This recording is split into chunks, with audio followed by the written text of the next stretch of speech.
थोड़ा सा भी जीवन में अगर लग रहा है कि हमारी कष्ट की जिंदगी चल रही है, हमारे परेशानी का जीवन चल रहा है, उस समय पर शिव नाम लेना प्रारंभ कर दो, श्री शिवाय नमस्तुभ्यम कहना प्रारंभ कर दो।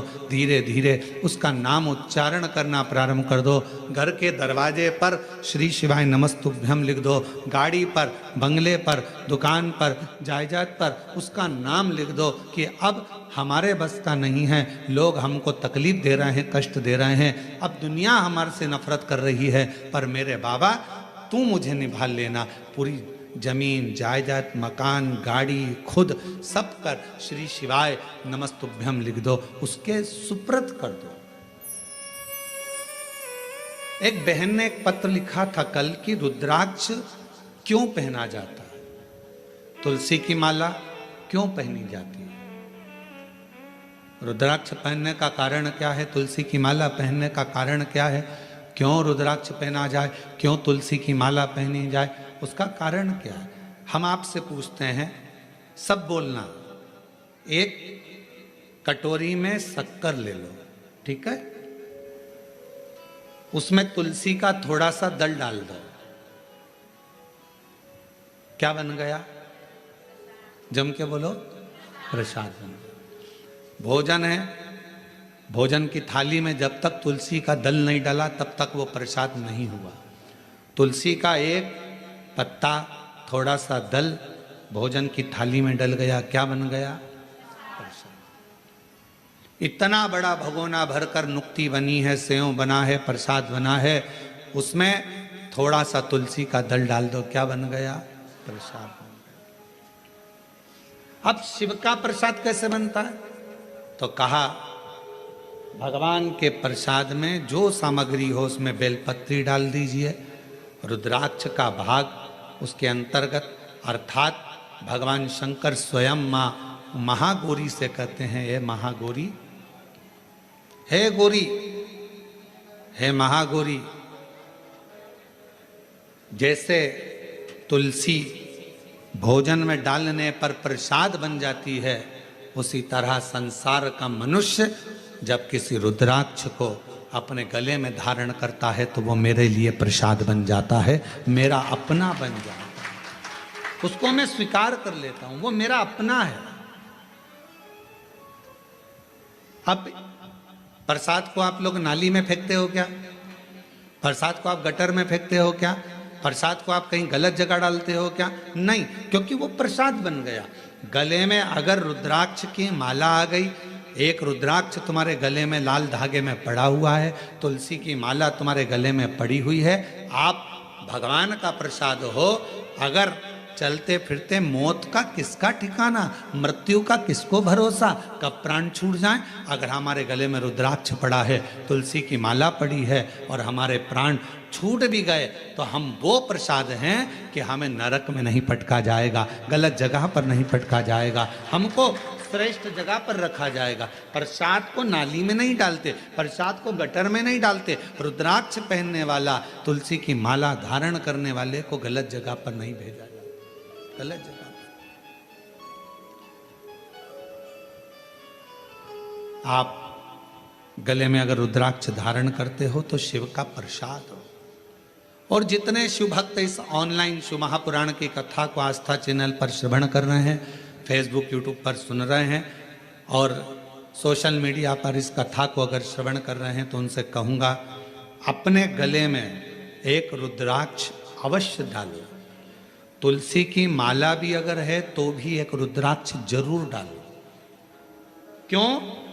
अगर गूगल पर सर्च करोगे, फेसबुक यूट्यूब पर सर्च करोगे, इंस्टा पर सर्च करोगे तो उसमें आपको मालूम पड़ेगा एक रुद्राक्ष यदि हमारे गले में होता है तो हमारी बीपी, शुगर, थायराइड, इन सब को लेवल में रखता है और वो ना शुगर बढ़ने देता है, ना शुगर घटने देता है, ना बीपी बढ़ने देता है, ना बीपी घटने देता है। एक रुद्राक्ष अपने गले में होना चाहिए।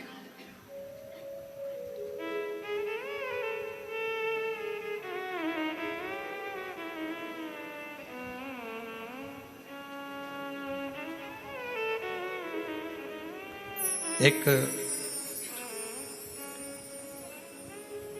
शिवा भगत की एक कथा आती है। मालती का एक पुत्र था शिवा,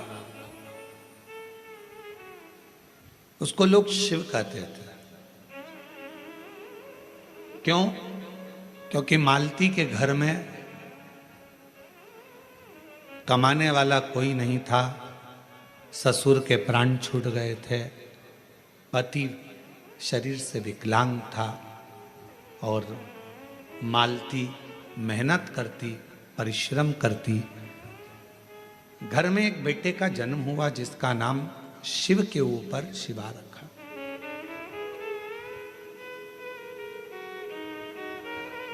पति विकलांग है, पत्नी कमाने जाती है, मेहनत करती है, परिश्रम करती है।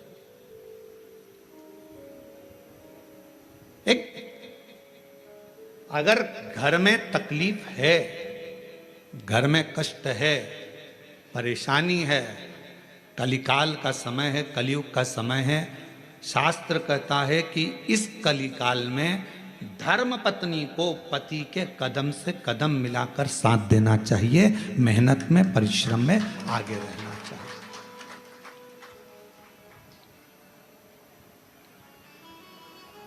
वो समय गया जिस समय पर नारी केवल चौके का काम करती थी और लोग गाली देते थे, अपशब्द कहते थे, ताना देते थे, वो घर में रह लेती थी। आज का समय, एक बेटी अपनी सेना को लेकर जाती है और पूरे पाकिस्तान को हिला कर आ जाती है। आज का वो युग है। आज का वो युग है कि एक बेटी पूरे पाकिस्तान को हिला कर आ जाती है। आज का वो युग है, एक बेटी अंतरिक्ष में जाती है और अंतरिक्ष का छोर पाकर वापिस आ जाती है। आज का वो युग है, एक बेटी साइंटिस्ट बनकर पूरे साइंटिस्टों को ज्ञान प्रदान करती है। आज का वो युग है। आज की बेटी collector, SP, IG, DIG, commissioner और बड़े बड़े अधिकारी और मंत्री के पद पर बैठती है। आज का वो युग है। वो गया समय, एक कलिकाल का समय, कलयुग का समय। और ये किसने दिया? कोई तुमसे पूछे कि एक स्त्री को आगे करने का अधिकार किसने दिया, तो तुम कह देना भगवान शंकर ने दिया। कहां? तारकासुर जैसा असुर सामने था, विदल उत्पल नाम के असुर सामने थे, महिषासुर सामने था। और उस महिषासुर को मारने के लिए संपूर्ण जगत के देवता, 33 कोटि देवता सामने खड़े हुए थे, पर महिषासुर नहीं मरा।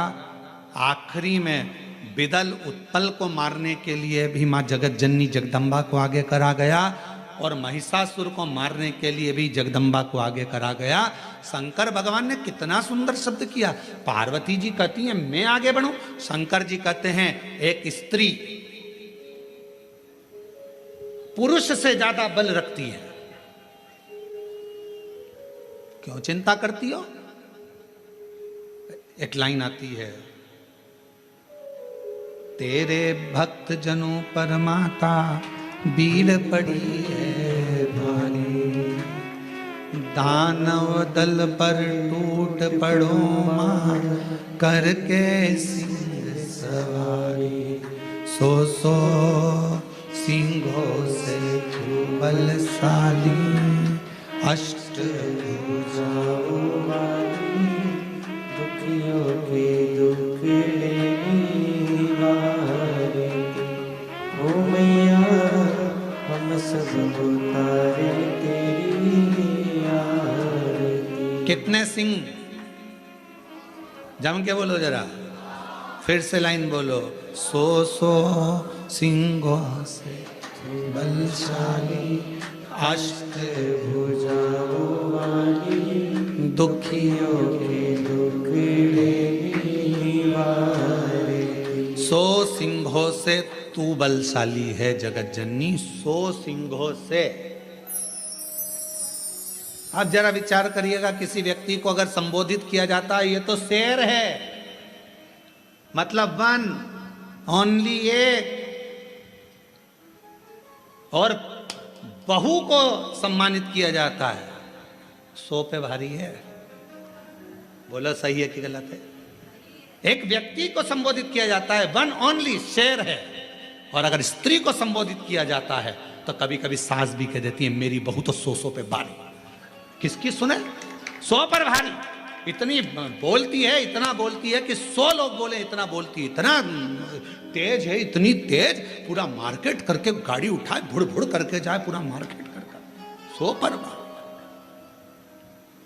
बोलो बोलो, सत्य है कि गलत है? संबोधन अब किसी व्यक्ति के लिए ये तो शेर है, शेर, ओनली वन, और वो 100, पूरी 100 भारी है। 100 सिंहों से बलशाली, अष्टभुजाओं वाली, दुखियों के दुखड़े हारे। ओ मैया हम सब उतारे तेरी आरती।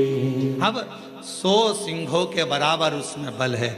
शंकर भगवान आज के युग में, कलयुग में, अगर स्त्रियां, नारियां आगे आकर कार्य कर रही हैं, स्त्रियां आगे बढ़ी हैं, तो इसमें सबसे बड़ा योगदान, सबसे बड़ी कृपा मेरे देवादिदेव महादेव की है, जिन्होंने पार्वती जी को आगे करा, मां जगदम्बा को आगे करा। तू असुरों को मार सकती है, तो भद्रकाली बन सकती है, तो कुष्मांडा बन सकती है, तो स्कंदा बन सकती है, और एक समय ऐसा आए तो तू अन्नपूर्णा भी बन सकती है। याद करिए, जब पूरा विश्व भूख से बिलख रहा था, पूरा विश्व, अकाल पड़ गया पूरी सृष्टि में, तड़पने लगे लोग, पक्षी मरने लगे, पशु मरने लगे, मानव मरने लगे, कुछ नहीं बचा। शिव अखंड समाधि में डूबे हुए थे, और शंकर भगवान अखंड समाधि में थे। देवता आए शिव जी से प्रार्थना करने के लिए, शिव जी उठते नहीं। ब्रह्मा जी आए, शिव जी उठते नहीं। इंद्र आए, शिव जी उठते नहीं। अखंड समाधि में लगे भगवान देवादिदेव महादेव, उठने का नाम नहीं। नेत्र बंद, क्या हो रहा है मालूम नहीं, पर पार्वती माता से रहा नहीं गया। सूचना मिली पूरा ब्रह्मांड हिल रहा है, सब भूख और प्यास से तड़प रहे हैं। तब मां अंबा जगदम्बा माता पार्वती ने विचार करा, मेरे बच्चे, ये संसार के लोग भूख से तड़प रहे हैं। तब मेरी मां अंबा जगदम्बा जी ने तुरंत अन्नपूर्णा का रूप धारण करा। भूमि पर चरण रखकर धान उत्पन्न किया।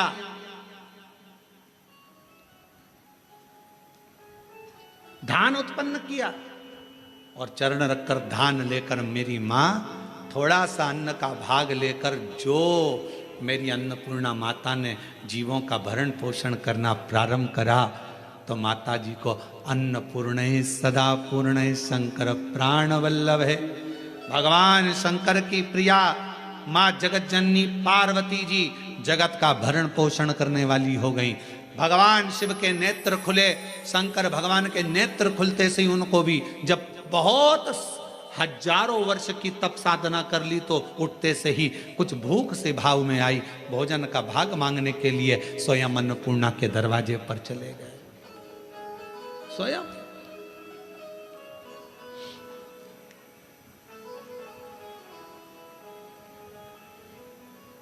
जब जगत पूरे विश्व में हाहाकार मचती है, तो वो अन्नपूर्णा बन जाती है। अगर नारी को अगर शक्ति दी है तो किसने दी? शिव ने। शंकर भगवान कि सारे चरित्रों को उठाकर देखिएगा, केवल देवादिदेव महादेव अपना अर्ध नारीश्वर स्वरूप का दर्शन कराते हैं। आधा शिव, आधा पार्वती। पार्वती तू मेरी शक्ति है, शक्ति ही शिव है और शिव ही शक्ति है, दोनों। अब उसको समझने वाला समझे, ना समझने वाला ना। मालती बेटे का नाम शिवा रख दिया। पति पांव से विकलांग था, करता कुछ नहीं था। अकेली मेहनत करने जाती है, परिश्रम कर। अब दुनिया की रीति है, जब एक नारी पुरुष की तरह आगे बढ़कर काम करती है और आगे बढ़ने का प्रयास करती है तो दुनिया के लोग ताना देने का प्रयास करते हैं। उसका विल पावर कमजोर कैसा करा जाए, उसको तोड़ा कैसे जाए, उसको झुकाया कैसे जाए, उसको अंदर से तोड़ने का प्रयास करते हैं। पर जितनी भी मेरी बेटियां इस कथा को सुन रही हैं, जितनी मेरी जीजियां इस कथा को सुन रही हैं, जितनी मेरी माताएं इस कथा को श्रवण कर रही हैं, दुनिया का कोई व्यक्ति तुम्हें कितना भी ताना दे दे, कितनी भी गाली दे दे, तुम्हारे ऊपर कितना भी अपशब्द कह दे, तो भी अंदर से टूटना मती, दमदारी से चलते रहना, आगे बढ़ते रहना। तुम्हारा कर्म तुम्हारा जवाब देगा, तुम्हारा कर्म तुम्हारा जवाब देगा। तुम तो बढ़ते चलो, हाथी की अलमस्तता में आगे बढ़िए, कुत्ते पीछे चिल्लाते रहेंगे।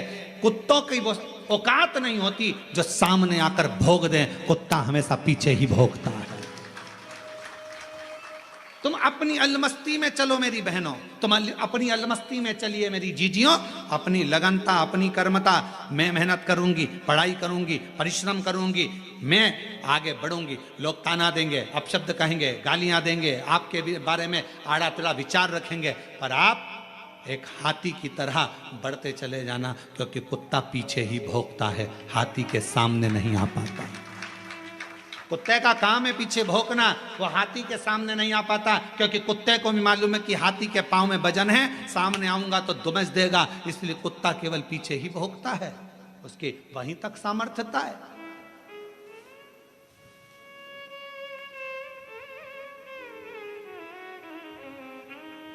एक बहन, एक बेटी, एक मां, एक स्त्री जब अपने कर्तव्य पथ पर चले, उसको सोचना नहीं चाहिए कौन क्या कहेगा। आग लगे बस्ती में, मस्ती में, क्या किसको रोइए सोइए, कौन कहेगा, क्या बोलेगा, बोले।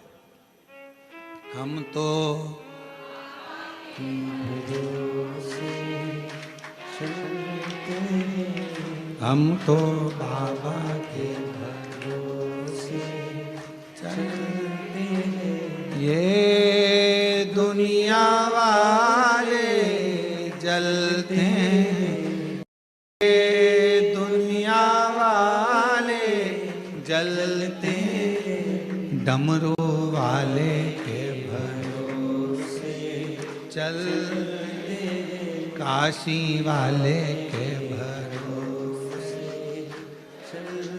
अपनी मस्ती में मेरी बहनों, मेरी जीजियों, मेरी बेटियों, अपनी मस्ती में अपने कर्तव्य पथ पर आगे बढ़ो। गली गली में कुत्ता मिलेगा, क्या हाथी सबसे भिड़ता है? बोलो बोलो, जम के बोलो। गली गली में कुत्ता मिलेगा, क्या हाथी सबसे भिड़ता है? नहीं। हाथी को मालूम है ये भोगता रहेगा, अपन बढ़ते रहेंगे, फिर अगले गांव जाएंगे, फिर अगली जगह जाएंगे, फिर चिल्लाएंगे। इनका फर्ज है चिल्लाना, क्योंकि पैदा ही इसलिए हुए हैं कि इनको चिल्लाना ही है। अपना कर्म, अपना कर्तव्य, अपने को आगे बढ़कर जाना, अपना कर्तव्य, आगे बढ़ते चलो, बढ़ते चलो। शिव कथा कर रही है। मालती ने विचार करा कि घर को चलाना है, बेटे का जन्म हुआ है, बेटे का नाम शिवा रखा है। शिव कहती है माँ। धीरे धीरे बच्चा एकांत रहने लगा, समय बीता। एक दिन माँ काम में लगी रहती, बच्चे को घर में जब भरण पोषण का कुछ ना पड़ा, कुछ भी, जिस जगह पर माँ काम करती थी उसी जगह पर उस बच्चे को काम पर लगा दिया और कह दिया मेरा स्वास्थ्य ठीक नहीं, सेठ जी मैं आपकी दुकान पर, आपके घर पर कार्य करने नहीं आ सकती, अब मेरा पुत्र है। ये कथा कोई पुरानी नहीं, इसी कलयुग की है, इसी कलयुग। आपके यहां ये मेरा पुत्र आएगा, छोटा सा लड़का, 9 वर्ष की उसकी आयु, सेठ जी के घर कार्य करने जाता तो सेठ जी का गांव बहुत दूर था। वहां से आता, बेटे को भय लगता, डर लगता, क्या करे।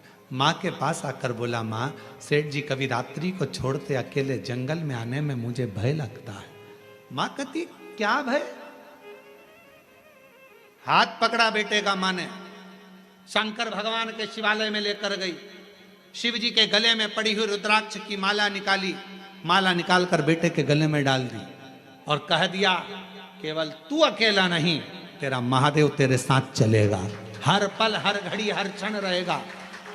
और मालती की कथा कहती है, भगवान शंकर का चरित्र कहता है, रात्रि के समय पर बेटा शान से धड़क बेधड़क चलकर आता था। एक समय कोई प्रेत सामने से, कोई प्रेत पेड़ पर से लटकता हुआ दिखा। इस बालक को भय ना लगा, इसने हाथ जोड़कर प्रणाम कर कर कहा, तुम कौन हो? कौन हो? कहा, मैं प्रेत हूं, अधोगति में मरा हुआ हूं, मेरी गति नहीं, मेरी मुक्ति नहीं। तो फिर आपका मोक्ष नहीं हुआ तो मेरे जैसे मनुष्य को आपकी वाणी क्यों सुनाई दे रही है?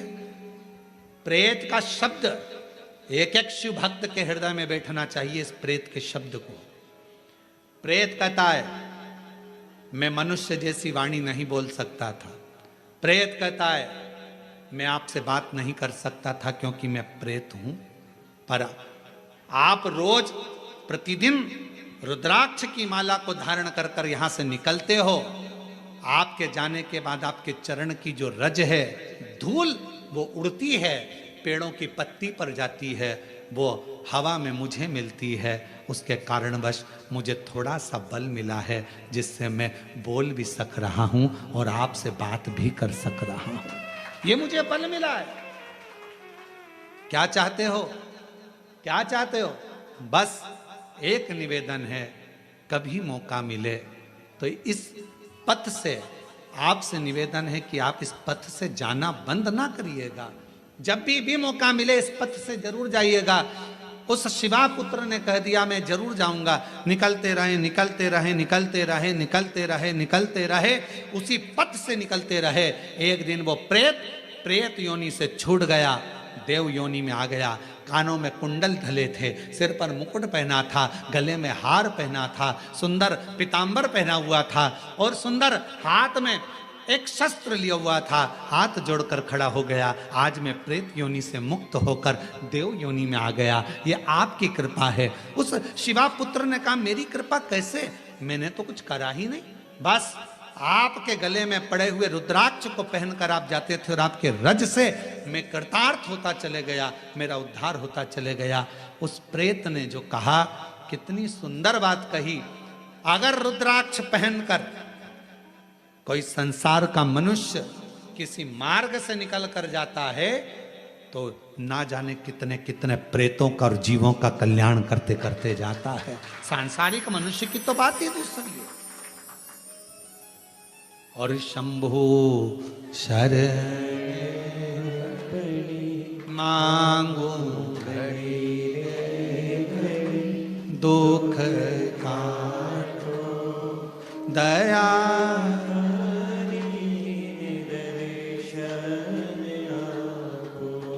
शंभु शरण मांगू घड़ी रे दुख काटो दया करीने दर्शन आपो। एक प्रेत की भी गति रुद्राक्ष धारण करने वाले जीव से हो जाती है। माताएं कहती हैं कि रुद्राक्ष पहनना चाहिए, क्यों नहीं? हम तुलसी की माला पहने कि रुद्राक्ष पहने, दोनों पहनो, कोई दोष तो नहीं लगेगा। कहां लिखा कि तुलसी पहनने वाले को रुद्राक्ष नहीं पहनना चाहिए, रुद्राक्ष पहनने वाले को तुलसी नहीं पहनना चाहिए? जब भगवान राम भगवान शंकर जी की आराधना करते हैं और शंकर जी भगवान राम की आराधना करते हैं तो दोनों के लिए समता है। किसी के लिए ना तुलसी से बैर ना रुद्राक्ष से बैर, दोनों धारण कर सकते। गले में एक रुद्राक्ष आपका मन का, आपके जीवन में ना जाने कितनी व्याधियों से, कितने दुखों से तुमको निकाल देता है, कितने दुखों से। एक पत्र है, देखिए।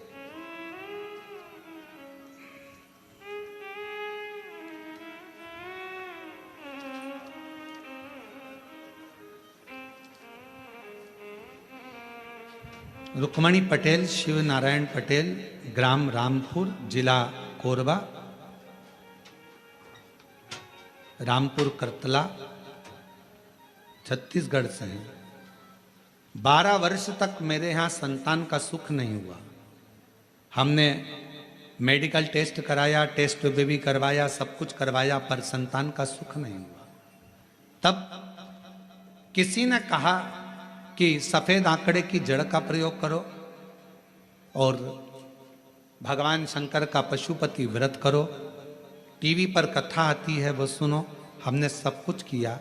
फिर बाद में जब संतान का सुख नहीं आया तो फिर वापस व्रत किया और कोकड़ी में आपकी कथा थी वो श्रवण करी। बाबा की ऐसी कृपा हुई गुरुदेव, मेरे बाबा ने 12 साल के बाद मुझे संतान दी। मैं बाबा को प्रणाम करती हूँ।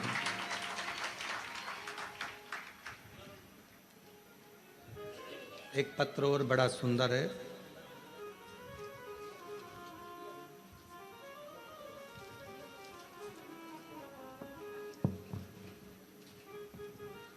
एक रुद्राक्ष के जल की क्या महत्वता है इस पत्र में देखिए। मेरा नाम श्रीमती रितु डिक्सेना, ग्राम हरदी बाजार में रहती हूँ। हरदी बाजार की पुत्र वधू हूँ। बाबा, शादी के 12 वर्ष के बाद 2023 में मेरे गर्भ में मुझे तकलीफ हुई। पहले डॉक्टरों को दिखाया तो बच्चेदानी में छाले बता दिए। फिर डॉक्टर को दिखाया तो गर्भाशय में बच्चेदानी में 7 गठाने हो गए। घबरा गए। डॉक्टर ने कहा ये गठानों की जांच होगी, मालूम पड़ेगा कि कौन सी बीमारी है। हम लोग घबरा गए। तब किसी ने कहा कि सीहोर जाकर अगर वहां का रुद्राक्ष लाया जाए, और सीहोर गए। वहां से आकर गुरुजी हमने पशुपति व्रत भी किया। रुद्राक्ष को पानी में गलाकर उसका जल पीना प्रारंभ करा। और फिर 29/5/2025 में हम बिलासपुर में फिर चेकअप कराने के लिए गए। बाबा ने ऐसी कृपा कर दी, कोई ऑपरेशन करने की जरूरत नहीं पड़ी। और बाबा की कृपा से मेरी पूरी रिपोर्टें नॉर्मल आ गई, जिन रिपोर्टों को मैं अपनी फाइल में भी लगाकर लाई हूं कि मेरी सारी रिपोर्ट बाबा ने नॉर्मल कर दी। शिव शिव है, शंकर शंकर है, शिव शिव है। एक रुद्राक्ष यदि गले में पड़ा हुआ है, एक रुद्राक्ष यदि हम उसका जल पी रहे हैं, एक रुद्राक्ष हमारे घर में हम रख रहे हैं, उसका जल पी रहे हैं, या हमारे गले में धारण कर कर रख रहे हैं, उसका फल आ जाए हमको मिलता जरूर है।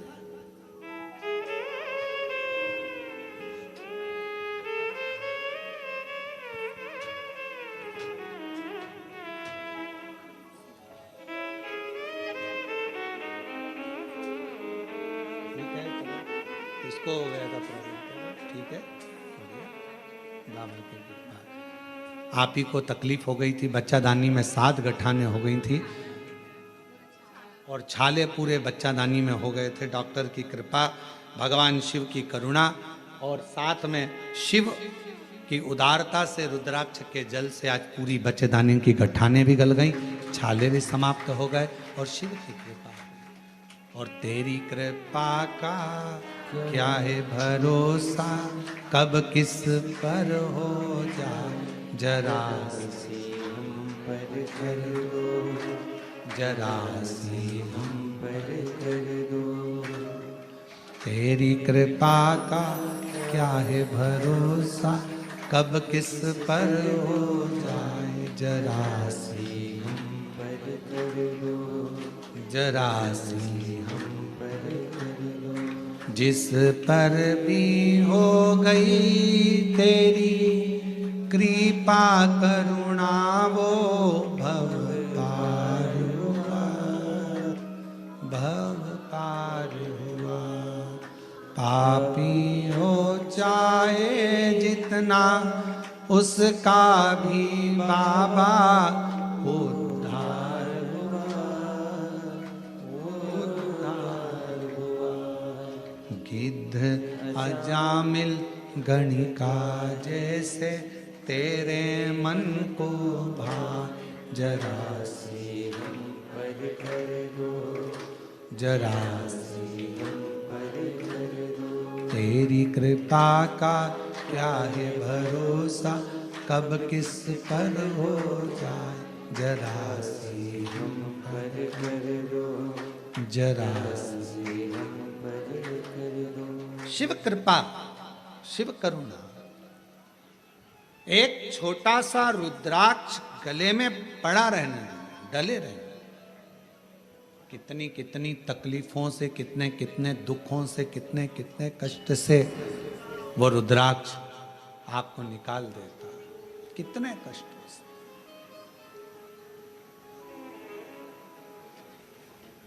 शिव महापुराण की कथा करेंगे। शंकर भगवान की भक्ति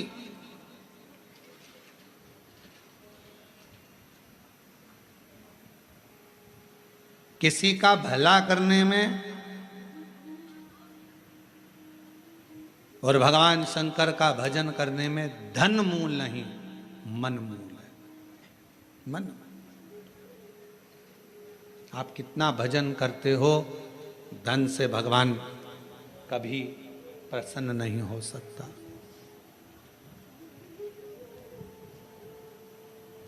धन से भगवान कभी प्रसन्न नहीं, आडंबर से भगवान कभी प्रसन्न नहीं हो सकता। क्या था माता पार्वती जी के पास में? जिस समय मां पार्वती जी की अवस्था 6 वर्ष की हो गई और मां पार्वती जी अपना भवन छोड़कर वन में चली गई अपनी सहेलियों के साथ। एक गुफा में प्रवेश कर गई माता पार्वती जी। छोटी सी गुफा में रहकर माता पार्वती जी ने तप साधना प्रारंभ कर दी। क्या था पार्वती जी के पास में? ना मां पार्वती जी हिमालय राज की नगरी से ना पात्र लेकर गई थी, ना पूजन का कोई सामान लेकर गई थी।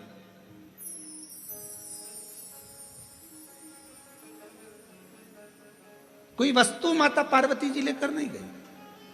अपने पिता के घर से गई तो खाली हाथ गई।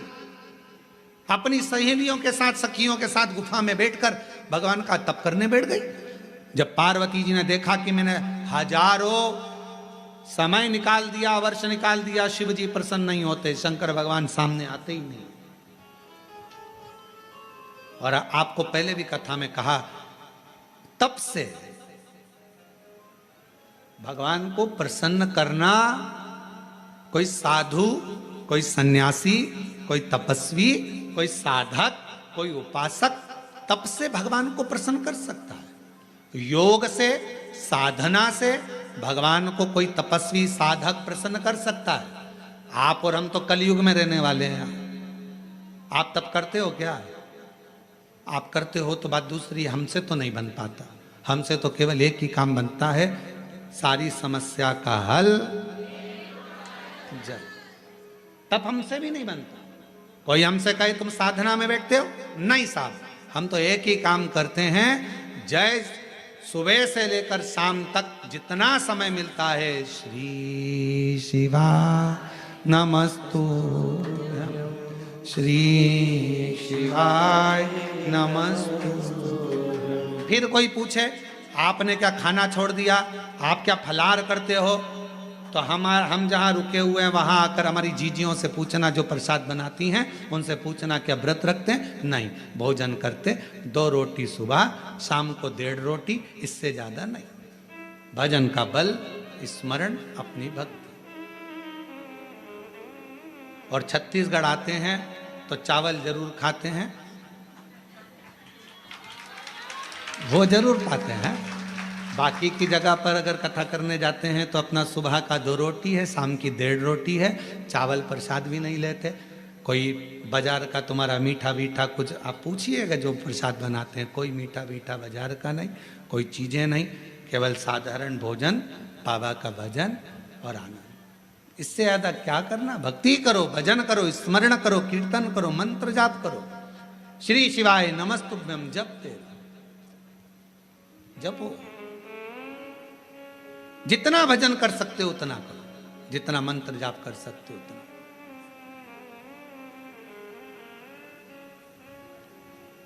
और हम तो शर्मा जी आपसे भी कहेंगे, हमारा जो प्रसाद बनता है उसमें थोड़ा प्रसाद कभी योग बन जाए तो पाना, शंकर जी की प्रसादी कभी योग बने तो जरूर लीजिए प्रसाद का भाव। और बनाने वाला भी कौन होता है? माताएं तो रोटी सेकती हैं और हमारे पंडित जी सब्जी से बनाते हैं, या आशीष भैया सब्जी बना देते हैं। जो भाजी अपने बच्चे लोग बनावे, पा लिया आनंद। शिव तत्व की प्राप्ति हो, शिव तत्व। ना हमसे तब बनता, और हमें भरोसा है आपसे भी नहीं बनेगा। आपसे कोई कहते पेड़ के नीचे बैठी रहे, सिर पे पल्लू लेके बैठी 4 घंटे, तो बनेगा? घर छोड़ सकते हो? नहीं। नदी पर जाकर बैठ सकते हो? थोड़ा सा नदी में पानी बड़ा, बारिश में तो पीछे खसक जाओगे, तुरंत नहीं बन सकता। ना हमसे तब बन रहा है, ना साधना बन रही है, ना हमसे कोई ऐसा व्रत बन रहा है। पहले के व्रत आज के व्रत में अंतर है। आज के व्रत में तो पेट भरकर फराल कर लो, फिर भूख लग जाती है, फिर सेव फल खा लिया, केला खा लिया, पपीता खा लिया, रात्रि के फिर फलहार की तैयारी, फिर वो खाने के बाद फिर दूध पीने की तैयारी, फिर आधी रात को फिर पति को नींद नहीं आ रही, पति बोले तेरा व्रत है, हाँ आज एकादशी है। पति ने मन में सोचा 11 बार खा लेती एकादशी पूरी हो जाती, क्यों ना खा। व्रत नहीं, ना हम तप कर पा रहे, ना साधना कर पा रहे, ना व्रत कर पा रहे कली काल में। इसलिए तुलसीदास बाबा ने लिख दिया कलयुग केवल नाम धारा। इसलिए तुलसी बाबा ने लिखा कलयुग में कुछ नहीं बने तो एक काम करो, राम राम राम राम जपते रहो, शिव नाम जपते रहो, कृष्ण नाम जपते रहो। तुम्हारे दिल में जो बैठ जाए, जिसका तुम भजन कर सकते हो उसको भजो। भगवान का भजन करने में मन लगा लो। तुम जितना जपोगे आडंबर से दूर रहोगे, तुम जितना जपोगे सबसे दूर रहोगे। इसलिए कलिकाल में एक नियम बना लिया, सारी समस्या का हल जल। फुर्सत मिले 2 मिनट जाओ, शंकर जी को जल चढ़ाओ। अपने शिव के लिए अगर तुम 2 मिनट का समय मंदिर जाने का निकाल लोगे तो भगवान शंकर भी अपने समय में से तेरा दुख हरने के लिए तेरे दरवाजे पर आकर खड़ा हो जाए। समय निकालो। आजकल का जमाना यही है, तुम किसी के यहाँ जाओगे तो कोई तुम्हारे यहाँ बोलो तो आएगा।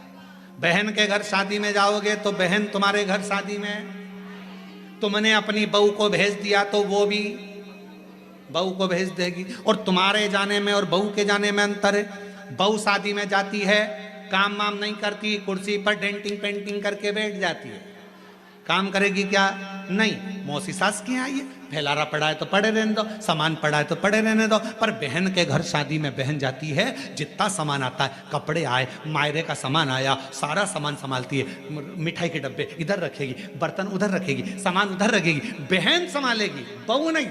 अब तुम्हारे यहाँ शादी में तुमने बहू को भेजा तो उसने भी बहू को भेज दिया। तुम आती तो वो भी, तुमने संभाला तो वो भी संभालती। हमारी जीजी ने हमारे यहाँ काम संभाला था भैया, उसके घर काम आया है, हम भी जाके संभालेंगे क्योंकि हमारी बहन ने हमारे यहाँ संभाला था।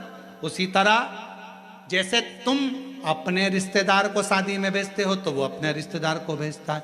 अब तुमने कह दिया मम्मी कथा हो रही है तुम चली जाओ, तो भगवान भी कह देगा जब अंतिम समय आएगा, ये मरने वाली है, यमराज तू चले जा, तू चले। और अंतर देखिए, बहन आती तो काम करती, भगवान आता तुझे लेने के लिए भोलेनाथ तो नंदी पर बिठा कर ले जाता, डमरू बजाता बजाता। देवराज ब्राह्मण को लेकर गया था नंदी पर बिठा कर, नरसिंह जी को बैठा कर लेकर गया था। और अगर यमराज आता है तो नंदी पर काय पर बिठा के ले जाता है? नहीं, पाड़े की पूंछ से बांध कर ठोकता ठोकता, दे धम दे धम दे धम। खूब मोबाइल पे झूठ बोली थी, दे, खूब दिया। दिन भर चैटिंग में लगी रहती थी, दे। जरा सा कोई गलत लिखता था फेसबुक पे और कमेंट्स करती थी, दे। उंगली पर रखेंगे और दोचेंगे, इसी से चलाती थी खूब व्हाट्सएप। दोचो, चिल्लाएगी, क्षमा कर दो, मुझे माफ कर दो, एक बार वंस मोर फिर जन्म दे दो, मोबाइल नहीं चलाऊंगी, और चलाऊंगी तो शिव पुराण देखूंगी, फिर कुछ नहीं देखूंगी। भगवान बोले शिव पुराण की आड़ में चैटिंग करती रहती, दे, दे, दे, फिर मारा लपक के, फिर दो, खूब दुआ। चलते चलते फिर याद आया, मेरी नीले कलर की साड़ी एक बार भी नहीं पहनी। यमराज से कहा, भगवान प्लीज क्षमा कर दो, बहुत दुख हो रहा है मुझे। भगवान ने पूछा, किस बात का दुख हो रहा है? अलमारी में तीसरे नंबर के ब्लॉक में नीले कलर की साड़ी रखी, उसकी फाल लगवा ली थी, चोली भी बनवा ली थी, बस पहन नहीं पाई। मुझे एक बार मौका दे दो, मैं पहन लूं। और हमारे मोहल्ले में नया पार्लर खुला है, उसके पास एक बार भी नहीं थी, कृपा करो। यमराज ने फिर दिया धर के, चल। किस काम की वो जिह्वा जो भगवान का भजन ना कर पाए, किस कान का वो श्रवण जो भगवान की कथा ना सुन पाए, और किस काम का वो मस्तक जो भगवान के आगे झुक ना पाए। किस काम, क्या करे वो शरीर? कृपा पीड़ा मुख से राम नहीं निकले, राम नहीं निकले रे श्याम नहीं निकले। वो काई जाने हरि भजना में, जीवन गवाए दियो सजना में। भजना में मन नहीं लगा, सजना में मन लग गया। हम तो कई बार कथाओं में कह देते हैं, लोगों को बहुत बुरा लगता है कि आप जितना समय दर्पण को देती हो ना, जितना समय दर्पण को देती हो ना, जितनी देर कांच के सामने रहती हो, पेंसिल से लाइन खींचना, डब्बा भरना, फिर सुरमा लगाना, फिर डेंटिंग पेंटिंग, जितना समय दर्पण में देती हो, उसका आधा समय भी अगर मेरे शंकर को दे दिया तो सुंदरता मेरा शिव देगा। आधा समय निकाल कर भगवान शिव को दीजिए। और पुरुषों से निवेदन है, जितना समय फालतू की चर्चा में, व्यर्थ की बातों में, व्यर्थ के कमेंट्सों में और व्यर्थ की बातों में लगाते हो ना, उतने में से आधा समय निकाल कर मेरे शंकर के मंदिर में अपनी पत्नी को साथ लेकर एक लोटा जल चढ़ाने जा, तेरी पूरी जिंदगी संवर जाए। थोड़ा सा समय निकाल। अभी कावड़ चल रही है, पूरे भारत में कावड़िया कावड़ लेकर जा रहे हैं। जितने कावड़िया भारत की भूमि पर कावड़ लेकर जा रहे हैं, उनके चरणों को मैं नमन करता हूं। कोरबा की इस भूमि से मैं दंडवत प्रणाम करता हूं कि कावड़िया सनातन धर्म को जागृत कर रहे हैं। एक कावड़िया 50 व्यक्ति को जागृत करता है, सनातन धर्म को मजबूत करता है। मैं उनको प्रणाम करता हूं। जो नवयुग बेटा बेटी, नवयुवक बेटा बेटी, माताएं, बुजुर्ग, सब अपने अपने भाव से भगवान की कावड़ लेकर जा रहे हैं। और जो कावड़ियाओं की सेवा में लगे हैं, कावड़ियाओं की सेवा में जितनी बड़ी बड़ी संस्थाएं सेवा में लगी हुई है, आप कभी बाबा धाम जाकर देखो।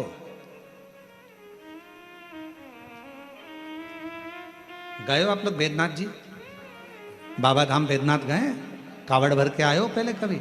आप लोगों ने देखा होगा, बाबा बैद्यनाथ जी के यहाँ सुल्तानगंज से कावड़ भरकर बाबा की जो कावड़ बैद्यनाथ जी पर जाती है, बाबा धाम जाती है बैद्यनाथ जी के यहाँ, पूरे रास्ते में लोग बड़े बड़े लंगर, बड़े बड़े टेंट दूसरी दूसरी जगह से आकर, खूब शहर के वासी, पूरी बिहार के लोग, पूरा उत्तर प्रदेश का लोग, वहाँ पर पूरा झारखंड का लोग पूरी तैयारी रखते हैं और बड़े बड़े कैंप लगाकर सबकी सेवा करते हैं। उनको धन्यवाद देता हूँ, उनको प्रणाम करता हूँ। साधु आप जाओ हरिद्वार, आप जाओ उत्तर प्रदेश, काशी, बड़े बड़े संस्थाएं, बड़े बड़े सेवादार, बड़े बड़े अपने आनंद में। आप सीहोर जाकर देखिए, सीहोर में भी बहुत संस्थाओं ने अपनी अपनी सेवाओं के क्रम चालू रखे हैं।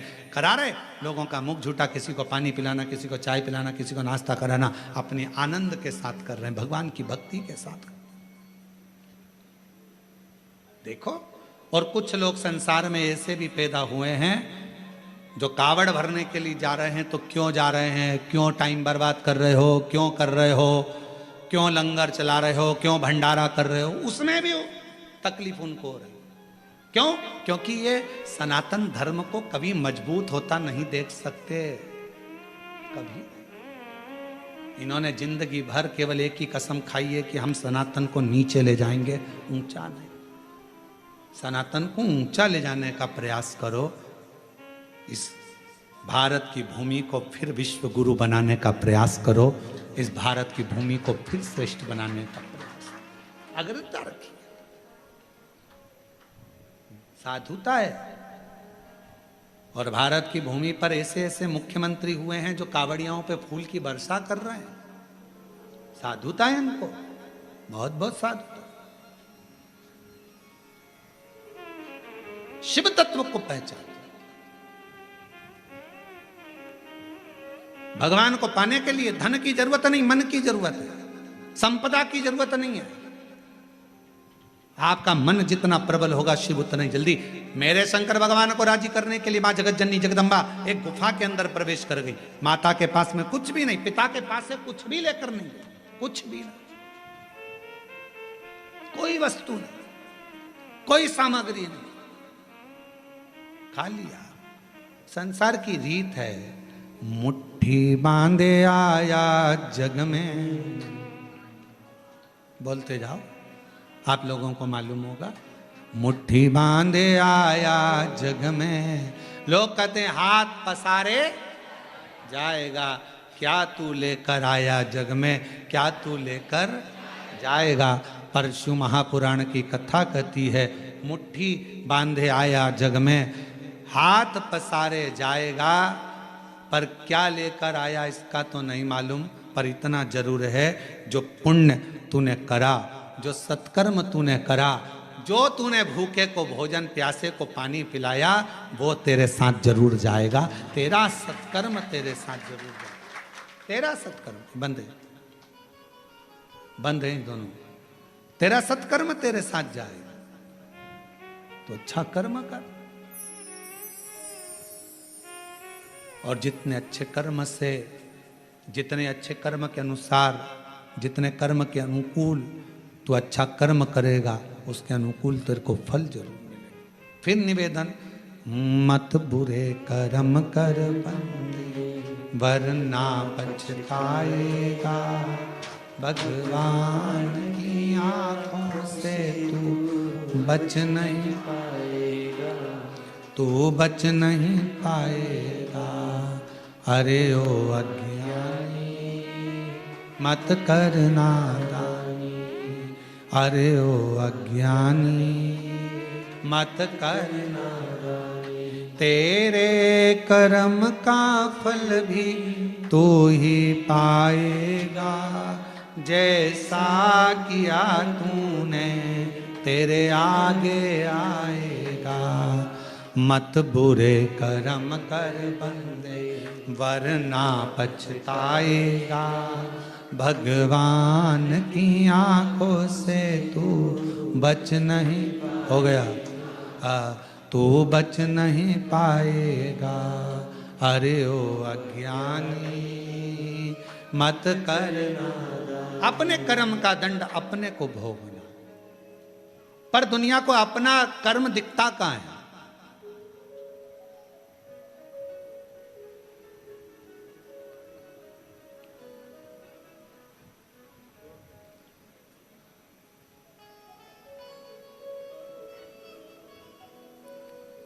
एक स्मरण में नहीं आ रहा है शिवलिंग का,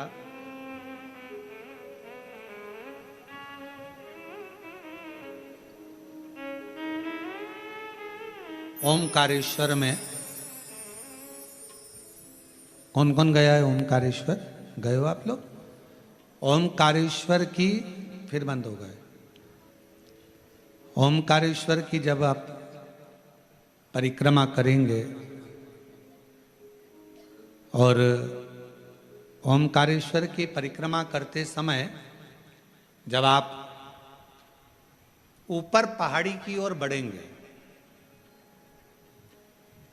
ओमकारनाथ जी की पहाड़ी की ओर बढ़ेंगे,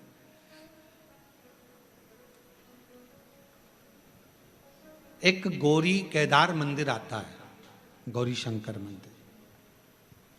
ये गौरी केदार या गौरी शंकर मंदिर का स्मरण होगा तो कभी बहुत प्राचीन मंदिर है, बहुत प्राचीन मंदिर, बहुत प्राचीन। जितने भी लोग ओमकारेश्वर जाएं तो वहां जरूर परिक्रमा मार्ग में ऊपर की ओर जाकर दर्शन करें। परिक्रमा मार्ग बहुत प्राचीन है, कई शताब्दियों पुराना, बहुत प्राचीन, बहुत प्राचीन। वहां एक शिवलिंग है, लगभग 5.5 से 6 फीट की हाइट का, काले पाषाण का है, बहुत बड़ा है, बहुत बड़ा।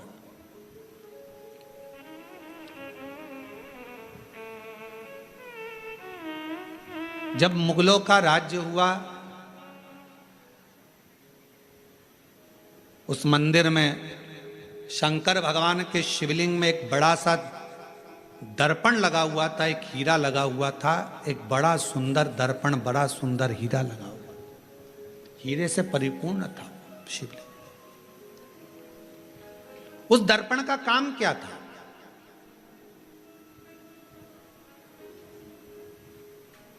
उस दर्पण का क्या काम था? उस दर्पण का केवल एक काम था, उस हीरे का एक काम था, जो उसके सामने आता था उसका पुराना जन्म और आने वाला जन्म, वो दर्पण, वो हीरा बता देता था कि अगले जन्म में क्या था, इसने क्या कर्म करा था, और इस जन्म में भोगने के बाद जो अगला जन्म पाएगा उसमें क्या करेगा। वो दर्पण जो शंकर भगवान के शिवलिंग पर जो हीरा लगा हुआ था वो बता देता था। अब उस समय पर जिन मुगलों का राज्य था वो उस मंदिर में गए और उस मंदिर में जाकर उन्होंने जैसे ही उस राजा को मालूम पड़ा, नवाब को मालूम पड़ा, उसने कहा जरा जाकर देखता हूं, देखूं जरा। और नवाब गया, राजा गया, उसने भगवान शंकर के शिवलिंग के सामने जो हीरा लगा था, दर्पण लगा था, उस हीरे को, उस दर्पण में अपना प्रतिबिंब देखा। उस दर्पण में, उस हीरे में उसने अपना प्रतिबिंब देखा।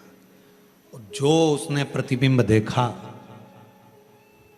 प्रतिबिंब देखते ही उसने देखा मेरा पूर्व का जन्म इतना बुरा था और आने वाला जन्म मेरा उससे भी ज्यादा बुरा होगा। गुस्सा आ गया उसको, पूरा मंदिर तहस नहस करवा दिया, आसपास का पूरा मंदिर तोड़वा दिया, हीरा जड़त, दर्पण, हीरा सब जो लगा था सब तोड़ तोड़ा कर लेकर चला गया, सब टूट गया, सब नष्ट कर दिया। शिव महापुराण की कथा कर रही है, भगवान शंकर का चरित्र कर रहा है, शिव तत्व कह रहा है। अगर वो राजा चाहता तो शिव महापुराण की कथा में लिखा है, दुनिया के सामने आप कैसे भी रह लो पर तुम्हारे कर्म का दंड तो तुमको भोगना पड़ेगा। पर यदि अगर शंकर भगवान को एक लोटा जल आप समर्पित कर रहे हो तो तुम्हारा पहला क्या निकला, बाद में क्या होना है, वो महादेव के हाथ में चला जाएगा और महादेव तुम्हें कष्ट नहीं देगा, महादेव तुम्हें तकलीफ नहीं देगा, दुख नहीं देगा, कष्ट नहीं देगा।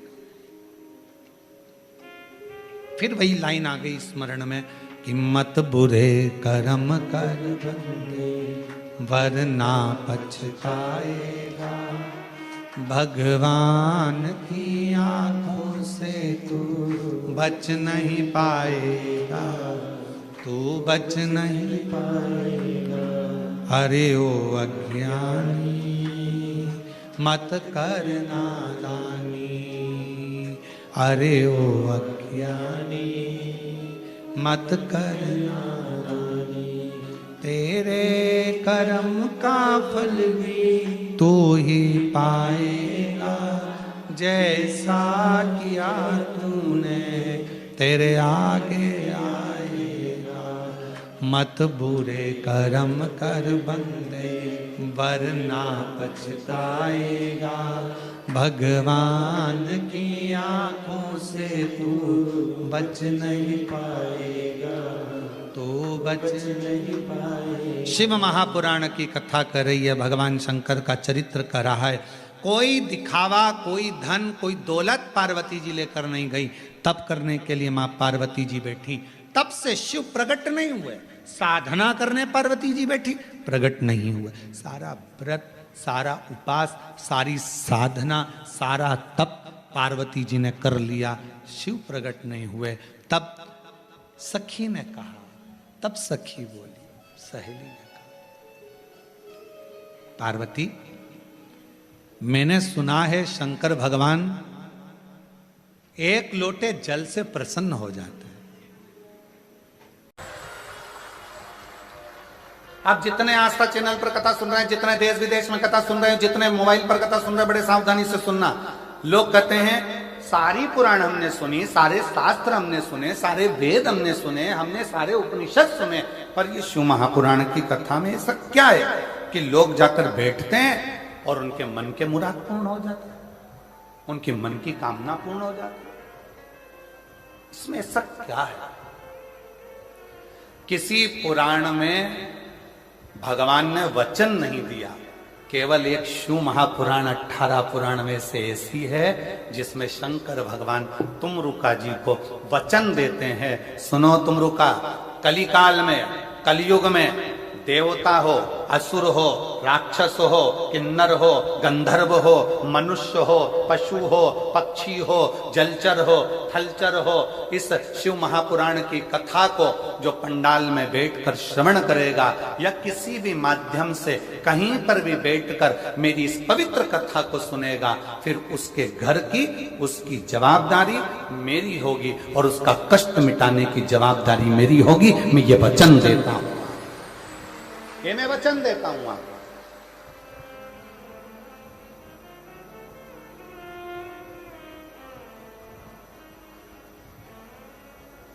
और लुटा दिया भंडार काशी वाले,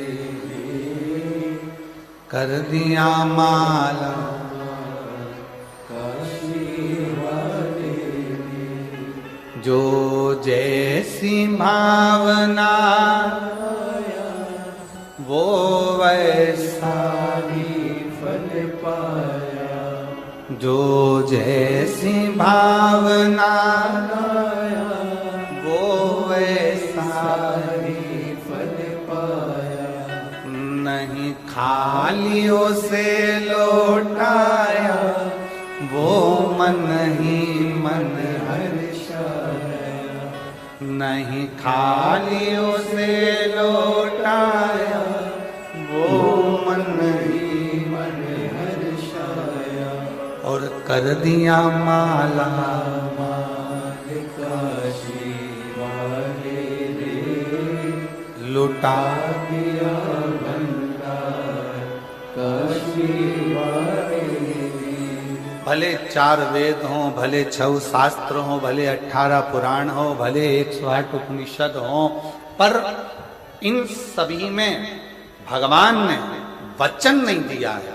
केवल एक शिव महापुराण की कथा ऐसी है जिसमें शंकर जी ने वचन दिया है कि जो शिव महापुराण की कथा को दिल लगाकर, हृदय से, भाव से शिव पुराण को मेरा ही स्वरूप मानकर जो सुनता है, शंकर कहते हैं उसके दुखड़ों को समाप्त करने की जवाबदारी मेरी है, क्योंकि मैं कली काल में, संसार में, मृत्यु लोक में मैं विराजमान, ब्रह्मा ब्रह्म लोक में, भगवान विष्णु वैकुंठ लोक, पर मेरे देव अधिदेव महादेव इस मृत्यु लोक के देव, पृथ्वी के।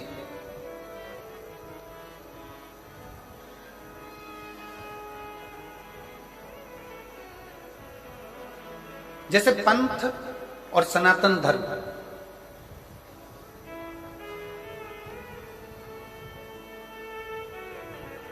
पंथ और सनातन धर्म दोनों में जमीन आसमान का अंतर।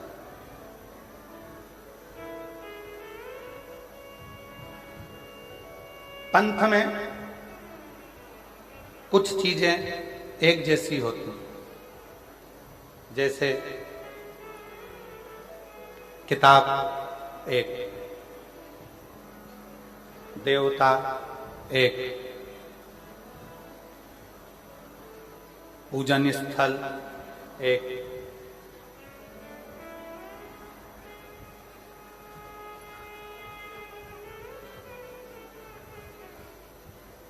विधि विधान एक,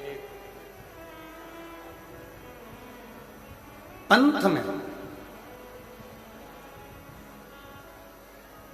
और सनातन धर्म में बहुत अंतर। पंथ में कुछ चीजें एक जैसी होती है, पुस्तक एक होती है, पैगंबर एक होता है, पद्धति एक होती है, पूजा स्थल एक होता है, देवता एक होता है, ये सब चीजें पंथ में एक होती है। आप दूसरे धर्म देख लीजिए, दूसरे पंथ देख लीजिए, सभी पंथ में आपको एक पुस्तक मिलेगी। मुस्लिम संप्रदाय को देखोगे तो उसमें कुरान मिल जाएगा, क्रिश्चियन धर्म को देखोगे तो उसमें बाइबल मिल जाएगा, किसी और अन्य धर्म में देखोगे तो एक पुस्तक मिलेगी। उसी तरह इनका देव भी एक ही रहेगा, इनका देव भी एक है, इनका पूजन स्थल भी एक जैसा ही होगा, एक ही होगा, इनकी पद्धति भी एक होगी, इनका पूजन करने का पद्धति भी एक होगी। जो एक पर टिक कर करे वो पंथ है, और हमारा जो सनातन धर्म है वो एक पर नहीं, हमारा सनातन धर्म जिसमें देवता भी 33 कोटि हैं, तो पद्धतियां भी अलग अलग हैं, और देवालय शिवालय भी अलग अलग हैं, और हमारा पूजन करने का नियम और पद्धति भी कोई यज्ञ से, कोई अनुष्ठान से, कोई वेद से, कोई पुराण से, कोई तप से, कोई साधना से, सब अलग, सब अलग। पंथ में एक पुस्तक होती है, पर सनातन धर्म में एक पुस्तक नहीं। सनातन धर्म में तो 4 वेद, 6 शास्त्र, 18 पुराण, 108 उपनिषद जैसे हमारे शास्त्रों से भरा हुआ ये सनातन धर्म होता है, यह सनातन धर्म।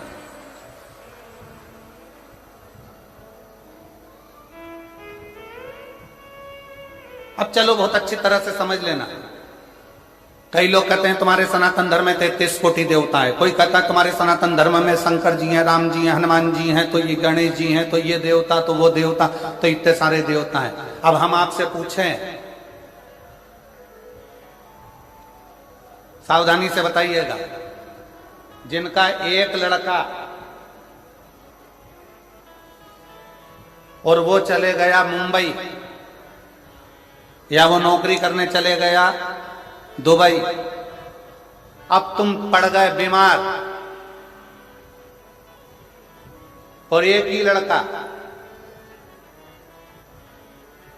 अब वो आ ही नहीं रहा, वीजा ही नहीं बना, पासपोर्ट ही तैयार नहीं, आने कोई तैयार नहीं, टिकट ही नहीं हो रहा, क्या करोगे? तड़फोगे, इंतजार करोगे कि मेरा एक लड़का है, आएगा, डॉक्टर को दिखाएगा, मेरा एक लड़का है, आएगा, मुझे डॉक्टर के पास लेकर जाएगा। सारे पंथ में, दूसरे धर्म में एक पर आश्रित होकर बैठते हैं, पर मेरा सनातन धर्म ऐसा है, हम जब पुकारे मेरे राम को, राम जी नहीं पहुंच पाए तो हनुमान को भेज देते हैं कि वो भी तो एक पुत्र है।